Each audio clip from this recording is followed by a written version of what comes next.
No, baby, that's for somebody else. We're just gonna keep you right where you're at right now. It doesn't matter what you think. The Wrestling Wrealm presents Break It Down with Brian H. Hello, ladies and gentlemen. Welcome to this edition of Break It Down with Brian H. I'm your host, Brian H. Waters, and guess what? You know, since the beginning, we've been talking AEW. Ever since it started, the Real Dwayne Allen has made an appearance. So it was only right that after the first show, the Real Dwayne Allen would come on Break It Down with Brian H. You should have already seen our show, which we talked about, is it copy or competition? So, you know, ladies and gentlemen, we're going to find out. How does the Real Dwayne Allen feel? Dwayne, what's up, bro? What's up, brother? You already know what time it is, man. I've been waiting for this moment all night. Yeah, man. So, you know, let's get right into it. I'm gonna just thoughts on the show. Just overall, your thoughts. You know, we fresh off. You know, I want your fresh, raw thoughts right now. Fresh, raw thoughts. I'll say that the show definitely superseded my expectations. Mm-hmm. And the presentation was absolutely excellent Mm-hmm. in regards to how the product was presented. All the stars definitely showed up tonight, and the undercard was very underwhelming. Okay. And the show started kind of slow, in my opinion, but it definitely picked up. And I had to say, as much as I probably hate to admit it, I was thoroughly impressed with the way the show kind of picked up, and just overall the what Cody and the Bucks and Omega was able to do with this pay-per-view. I think it was very historical, a lot of surprises, a lot of things that I thought was really, really good, especially I feel a little bit better going into the future about AEW. Okay, now let me ask you this. Undercard, underwhelming. I felt the same way, but I have to ask you, do you feel that way? I'll say this. I felt it was underwhelming because maybe by being fresh, it's like, okay, I still got to give it a chance and get to know these people. I put on my, I won't want to say ignorant hat, but I was like, okay, this is a fresh company. So I'm thinking fresh storylines, right? I know I wasn't around when NWA and WCW, all that kind of came together. But, you know, ever since I've been watching WWE or ROH, everything was already established. You follow me? Even with something like Impact Wrestling, I saw the previews for the pay-per-views and stuff, never ordered them. So by the time I started watching, everything was already established. This is like the first time that I've really like jumped into a company fresh. So I was thinking, and I was asking myself, did I find it underwhelming because it is starting off? You know what I mean? No, they just didn't show up. Okay. I remember getting back into wrestling as a preteen, being reintroduced to characters like the luchadors and the cruiserweights. Mm-hmm. Those are people that we didn't know who they were before. That's true. As wrestling fans, and we fell in love with them because of what they were able to do with their product. They showed up, they showed out, and we became immediate fans. So you saw La Parker, you saw Juventud Guerrera, you saw Rey Mysterio Jr., you saw Ultimo Dragon. You know, that was your undercard at one point. Right. You know, you got familiar with the Chris Benoits, the Dean Malenko's, the Chris Jericho's. You didn't know who those guys were. And they were fresh faces with new opportunities, and they showed up and they made their mark. Same thing with ECW. If you think about ECW's first pay-per-view, Barely Legal. Mm-hmm. Once again, it was no internet at the time where, you know, you had access to these, unless you were a tape trader or an older wrestling fan. These were all new faces that you saw at one point. Mm-hmm. And you became familiar with them based off what they did the first time. So me seeing something for the first time, it's no excuses. I feel like, don't get me wrong. These are a lot of those guys are new stars that we're pretty unfamiliar with. But like I said, when TNA first debuted, when you were first exposed to people like AJ Styles, Christopher Daniels, you know what I mean? Yes. You know, Elix Skipper, America's Most Wanted. These were people that you weren't familiar with, but what you saw, what they were able to do, they immediately hooked you in, and you became fans of their work. I didn't get that feeling from a lot of the just, it really wasn't all of them. It's just a handful of the superstars that I saw in the early part of the show. Okay. All right. Well, let's get right into what was, you know, I'm going to go ahead and start it off. I know we just had a crazy ending, but to me, man, the match of the night, and maybe I would even say... Easy. It's easy. Yeah. Cody and Dustin. Easy. And you always get on me about being a WWE mark. I was talking to one of my buddies who's a huge Bucks fan, and so he was watching the game, and he asked me about the show, and I said, I'm enjoying it. I said, to me, Cody and Dustin, this match was a match that I was putting up there for match of the year. Mm-hmm. And for obvious reasons, I'm still going with Kofi, Daniel Bryan for obvious reasons. But to me, same level AJ Seth, what I just saw this past Sunday. What's your thoughts? Absolutely. To me, that match, just from start to finish, even the presentation, that set the tone for the night. That, to me, the show came alive when that moment happened. Yes. That the match definitely superseded my expectations. I thought it was going to be a good match, but it was better than I thought it was going to be. We always crack a joke about, Cody Rhodes. Sometimes he doesn't leave the most memorable moments in the ring. Mm-hmm. Like, I know for a fact now what my favorite Cody Rhodes match is. Absolutely. You know what I mean? I feel like that match set the tone.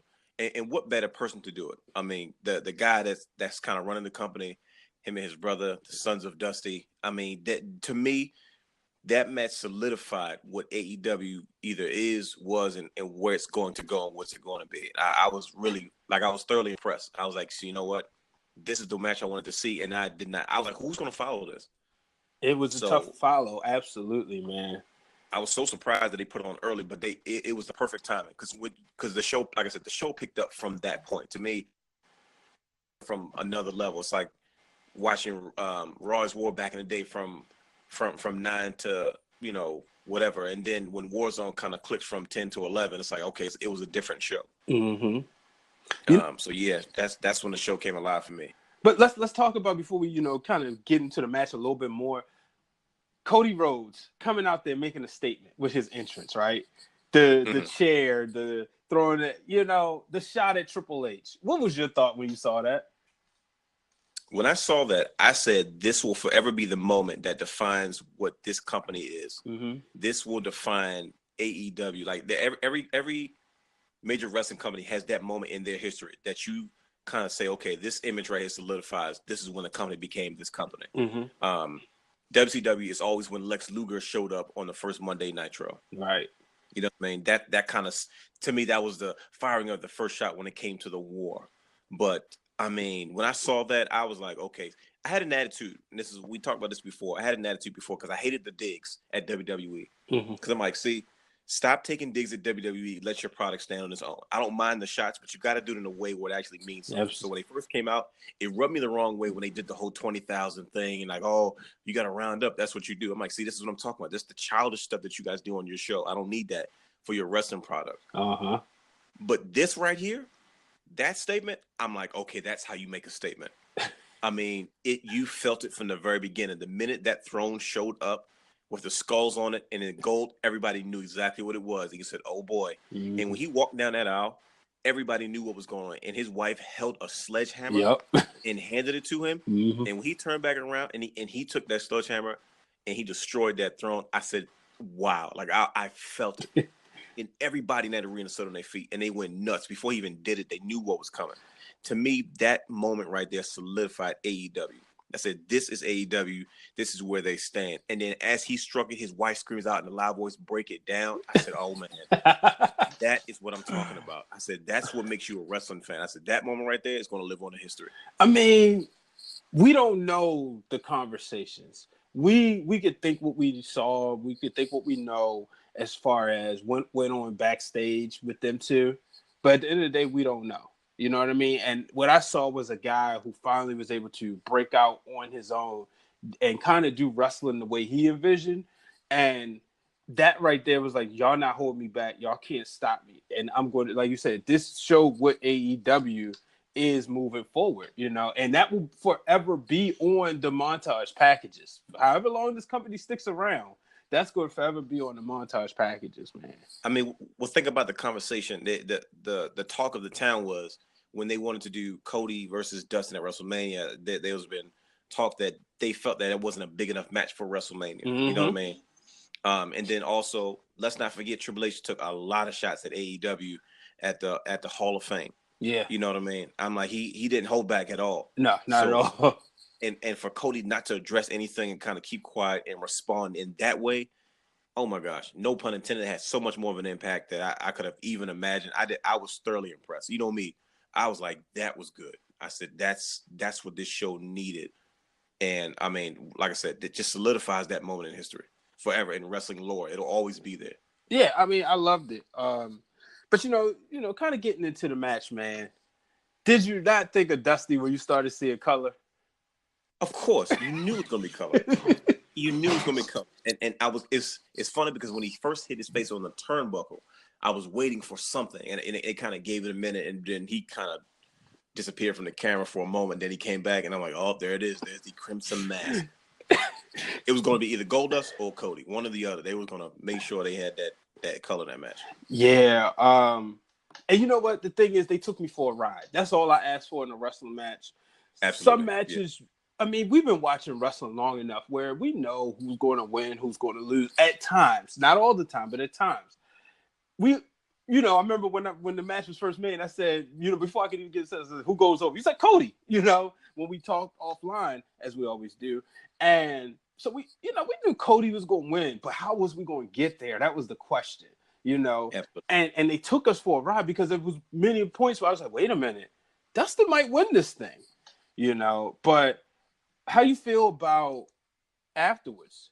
Coming together, and now they're gonna face the Young Bucks at the next show, I guess. I don't know if it's the next show in August or something, but yeah, I believe it's All Out. Okay, is that the one they're doing? I think that's the match we're set for. I'm not sure. Mm-hmm. I don't remember, but I think that's what the next match is set. I was waiting for that moment because he walked away and he came back, and I'm like, they're gonna have their moment. And not only did they get to have their moment, they did it in a way where they also were able to set up the next chapter and I guess in the next pay-per-view or the next match, where this isn't just the ending for Dustin. This is like, okay, cool. Now he needs a tag team partner, but it's so much more to it now because they finally had their feud. Their feud has been kind of publicized over the years. Yeah.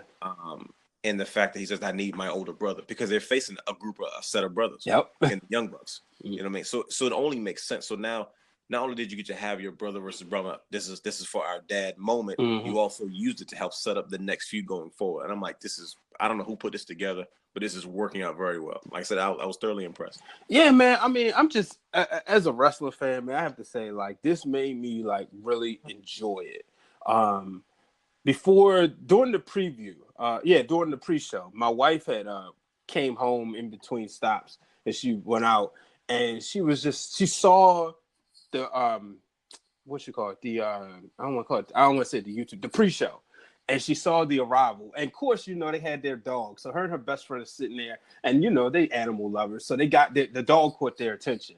So I said, oh, this is Brandy Rhodes coming up, and they was like, whoa, who's that? And I said, well, she's like the chief branding officer. So they thought that was impressive. The moment they saw Cody, they was like, oh, wait a minute. So then my wife goes, oh, so this is his promotion. I said, yeah. And what we get to see is, as this wrestler fan, who loves the business but get to do wrestling the way he wants to.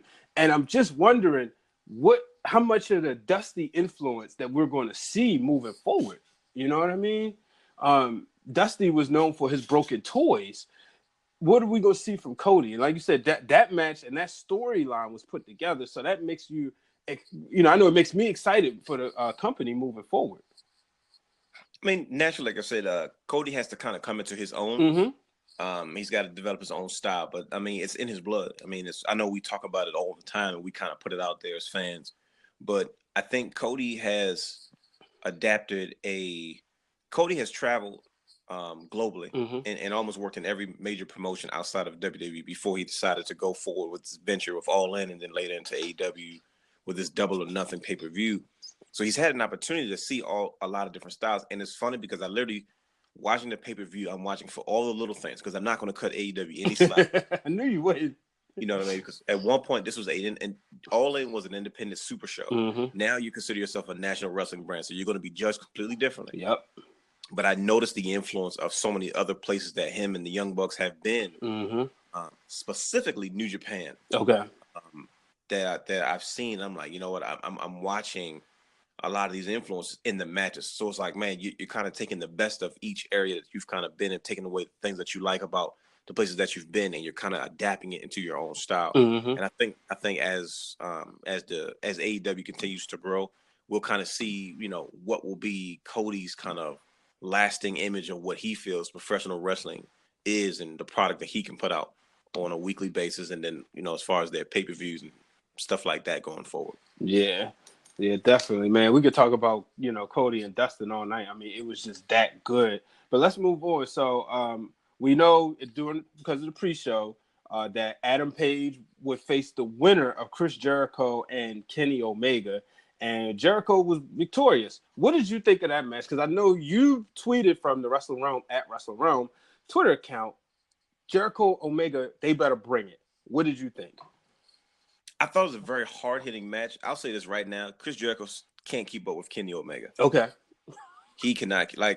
I've seen Kenny Omega. Once again, I'm seeing that style. I've watched him in New Japan for so many years. And it is so hard-hitting, and it's so quick, and it's so fast-paced, but it's so heavy. Yeah. Very, very strong style. And I'm like, man, Jericho's taking a beating right now. I've never seen Jericho look so exhausted in a match. Usually Jericho's the workhorse. Right. But to watch a younger Kenny Omega kind of take Jericho to his limits, I was kind of shocked that Jericho won. That was kind of the biggest thing that I took away. I was like, he actually won? Yeah. Because I'm watching the match like he cannot keep up with Omega. Man, I said, Omega's too much for him right now. He's in better shape. He can move quick. He can move faster. I was shocked to see that he actually won. But I guess you kind of got to utilize Chris Jericho while you have him. And you need, I guess, that important name to kind of carry the torch into what comes next. So at one point, I was just assuming Kenny Omega was going to be the first AEW champion because he's probably the biggest star and probably the biggest signing they've had since its inception. Yeah. But now that he's lost, I'm saying to myself, well, shoot, now it could be Jericho. They may need that big name to be their first champion. And then he may have an Adam Page or a younger person trying to kind of chase, or even Kenny Omega. They may have to do Kenny Omega, Chris Jericho 3. Yeah. Go ahead. Yeah, so that's kind of where my head is now. It was predictable at one point, but now I'm like, oh shoot, I don't know. So now we got to hear the fact that Jericho, we got to hear from him that he beat Austin and Rock in the first night, and I mean not in the same night, and he won the first ever All Elite Wrestling main event. I mean, Chris Jericho is solidifying his place in professional wrestling history, whether you agree with it or not. You know what I mean? He's making his rounds. He is really making sure that he is not only kind of solidifying his place, but he's giving back to the business. I enjoy his entrance, though. I have to say, how they took some of the different eras of him. Yeah. I really enjoyed that. It goes back to what you was talking about earlier, just the production and presentation of the product, which I was going to hold them to a higher standard anyway. If you got this type of, we're hearing about all this billions or millions of dollars that the owners have, that I was expecting excellent production, and they lived up to it, certainly. But at the end of the match, we saw the debut of Moxley. For those who do not know, that was Dean Ambrose in the WWE, former WWE Grand Slam champion. But now he's in AEW. At least this was presented. He came out there because we don't know contract, all that stuff. But he came out there and he attacked Jericho. Then he attacked the referee, followed by finishing the night off with leaving Kenny Omega by throwing him off the stage. What do you think about Jon Moxley in AEW? I think it's the best thing for him, and I think it's the best thing for AEW. I wasn't. You know me. We talked about this 1,000 times. I was not going to buy the hype. I said, you're not going to give me the bells and whistles and just assume AEW is going to be this great thing. But it wasn't until the Cody match and then every match that came after that, I said, okay, I think I'm excited about this company now. And immediately I began to think about a number of different superstars that I would love to see show up in AEW now. Before I wasn't thinking that way. But watching the show and what it can be, I began to say, okay, I think I like where this is going. Yeah. For a guy like Jon Moxley, formerly known as Dean Ambrose, to kind of show up in this kind of way, this is his chance to make an impact because he was not making an impact in WWE. He was always the third wheel. As much as they pushed him, we never liked watching him on TV. He was boring to me. I wasn't that disappointed when he got hurt because I'm like, good, now they're going to stop trying to shove him down our throats. You know what I mean? Absolutely. Not injury or anything like that on anybody, but sometimes you need a better space to present yourself in a better light. And I think this is one of those situations where I'm like, he needs to be one of those guys where he's not being overshadowed by guys that are just better than him sometimes. So I think this is the best situation for him. I think it's going to do well for AEW. This is his chance to kind of make his impact and in the realm of professional wrestling like he has not done in a long time. So Yeah, I'm definitely interested to see that. But I'm gonna go ahead and take a break right now. Let people know where they can get 300 pod coins just for listening to the Wrestling Wrealm. We'll be back after this. Hey everybody. I hope you enjoy listening to Break It Down with Brian H. Y'all know, not only do I do a podcast, but I also consume a lot of podcasts. Chances are that if you're listening to my show, I'm listening to yours too. But this is where I'm listening. I'm actually listening on Podcoin. Did you know you could actually get paid just for listening to this podcast? I know it sounds insane, but it's actually true. Just discovered this app called Podcoin, and it literally pays you to listen to podcasts. Here's how it works. You listen to podcasts, and you earn Podcoin while you listen. Then you turn that Podcoin in for gift cards at places like Amazon or Starbucks. Or if you're a good person, you can even donate that Podcoin to charity. The more you listen, the more you earn. So here's what you do. Download the app right now on iPhone or Android, and I have a special code for you. Simply use the code REALM, and you will get 300 Podcoin just for signing up. And if you listen to enough of us on there, you could get a cappuccino at Starbucks or an Amazon gift card on us. So go ahead and go listen to this podcast on, or virtually any podcast on Podcoin. Sign up with the code REALM. I swear it'll change how you listen to podcasts. And we're back, ladies and gentlemen. So make sure if you haven't done so, download the Podcoin app. Not only can you get Break It Down with Brian H., but you can also get all your favorite podcasts right there, right now. Anytime you click the Wrestling Wrealm and subscribe to our channel on there, you will get an extra 300 coins. And you can use those coins to trade them in to get Starbucks gift cards or wherever you like. So make sure you do that. Dwayne, titles. You are a belt guy. That is fact. You know, for those who do not know, you just dropped a realness report on Instagram as far as the 24/7 title was concerned. What did you think about the AEW championship? I think it's absolutely gorgeous. Okay. It's a beautiful belt. I've always liked big belts, especially when you're the world champion. It has a very classic look to it. It's different looking. It's an older style looking inspiration when it comes to the belt design itself. But I like it a lot. You can tell it was going to be big and heavy even when they were first teasing it in the YouTube videos prior. I was like, oh, this is going to be a nice belt because I saw how big it was.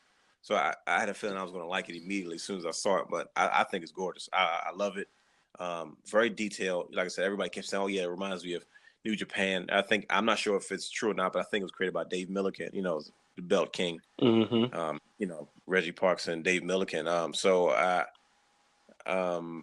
I think it's a wonderful looking belt. I don't know if they're going to reproduce this for branding purposes and replicas and things like that, because it looks expensive to make, especially with all the detail, but I like it a lot. And how'd you feel, man, seeing the Hitman Bret Hart show up and just being the guy to unveil it? Especially Bret being, a WWE guy, but he's still a wrestling world champion. I mean, it was once again, it was another one of those surprises. The night was full of a lot of surprises, which I was not expecting. I thought they were going to try to do what everybody else does. We're just going to give you straight up wrestling. Sometimes our mentality can be jaded, whether it's either wrestling, all wrestling, or just all storyline. But to me, we kind of neglect the idea of the surprises, and that was one of the biggest surprises. I didn't see that coming. I didn't even think about it. But to have him do it, it kind of made it feel special. You know what I mean? He's a former world champion, and he's coming out to unveil the very first design of AEW's world championship title. So it was a special moment. It was exciting. It was a welcome surprise. So it added, once again, it added to the importance of what the show ended up being, more than I thought it was going to be. Yeah. Now, Bucks and Lucha Bros. What did you think of that match? Were you surprised the Bucks won? Your thoughts? Surprised. I was definitely surprised. First of all, it's a phenomenal match. It's a match that I don't want to say I've seen before, but I've seen this style before, and it worked well. Works well for both the Young Bucks and the Lucha Brothers. Just two phenomenal tag teams. Man, I think I'm looking at what they're trying to do with tag team wrestling, and it kind of works. I mean, not necessarily it didn't feel like a spot monkey match like some of their matches have in New Japan, but to me, I just felt like, man, they really put on display their athleticism, but also a lot of their in-ring skill, and it kind of made sense. They made it make a lot of sense. So I was really, I mean, I knew it was going to be a barn burner. I wasn't looking forward too much because, like I said, I've seen this match before. Right. Kind of insert person here, insert person there, but it was really good. Especially it carried that same hyper momentum after Cody and Dustin did their thing, and I'm like, man, it's exciting, man. It definitely picked up the show. They kept it going. That's why I said, like, I watched it. I said, man, the stars showed up tonight. I said they definitely did their job. Absolutely. Now, you knew I was going to make sure there was discussion about women's wrestling in this show before we leave. Awesome Kong, man. Was that not a surprise or what? First big surprise of the night. I was like, okay, that's good. When she came out, I said I didn't see that coming. Mm-hmm. I don't think anybody thought Kia Stevens was going to show up. Right. There was nothing showing any signs or anything like that. No teasing about, she dropping no Vegas gambling chips or anything like that. It was a complete surprise. And even Brandy Rose coming out in her wrestling gear, and everybody thought she was going to throw herself into the match. Huge surprise. The match was underwhelming, absolutely. Okay. I think the one who shined the most was Kylie Ray. Mm-hmm. Thoroughly impressed with her. I think she did her job better than anybody else in that match. I don't know where this is going, but I don't think Britt Baker should have won. I mean, it's not my call, of course, but if I say, okay, who stood out in that match to me, I would definitely say Kylie Ray. She was the one that kind of, from start to finish, I knew who she was. From the minute she got in that ring, I said, okay, she's this girl. And as everything she did in that match from start to finish, it was so consistent. Mm-hmm. It was all the way through. Match wasn't that great. Also kind of looked like she hasn't been in the ring in forever. Right. But you expect that. You know what I mean? Mm-hmm. But I think she did an excellent job in that match. I know she had some runs here, back and forth, like in Impact, like within the past 5 years, right? She's shown her face once or twice, yeah. but it's been for special moments only. Right. Okay, that's what I was. And that was also around time Impact was kind of still in transition. Got you. Between Chip, so yeah, it was. I agree. It was definitely underwhelming. I'm not surprised Britt Baker won. I kind of felt like that she was going to be somebody that kind of, Yeah, you can tell they're trying to go with her. Yeah. Of course you got, like, because, she's like, this could be like the company where she's made the shine. You know what I mean? You got a veteran like Allie who was doing commentary, but Allie, made her mark in Impact Wrestling. So it's like, you kind of want to create your own star. And granted, if you've been paying attention to indie wrestling, you know who Britt Baker is. But we saw her at the All In pay-per-view. But she hasn't been on none of like the big stages except jobbing out the Nia Jax. That's the first time I ever seen her. But I think like this is like their lady who they want to make their star. No, yeah, that's kind of obvious from start to finish. I think they're enamored by the fact that she's a dentist as well. Mm-hmm. Adam Cole's wife. No, girlfriend, fiance. I don't know if I haven't kept up with them, so I don't know if they engaged yet. But girlfriend, fiance, wife, whatever you want to call it. Yeah. Yeah. But yeah, that was kind of obvious. But like I said, I think Kylie Ray, she stole the show when it came to that match. Mm-hmm. Absolutely. Well, man, let's Gary, close it out. I appreciate you jumping on, man. But your final thoughts before we, let the people go. I was thoroughly impressed. Mm-hmm. I was hard. The very first match, even guys like SEU versus the first tag team they faced off with the guys from OVE. I was thoroughly impressed with that. They started off the show very well. Mm-hmm. I thought the show was better than I thought it was going to be. Okay, it was way better. Like in all fairness, let me give props to where props are due. Mm-hmm. I was thoroughly impressed tonight with AEW, and I couldn't believe it because I didn't think I was going to be.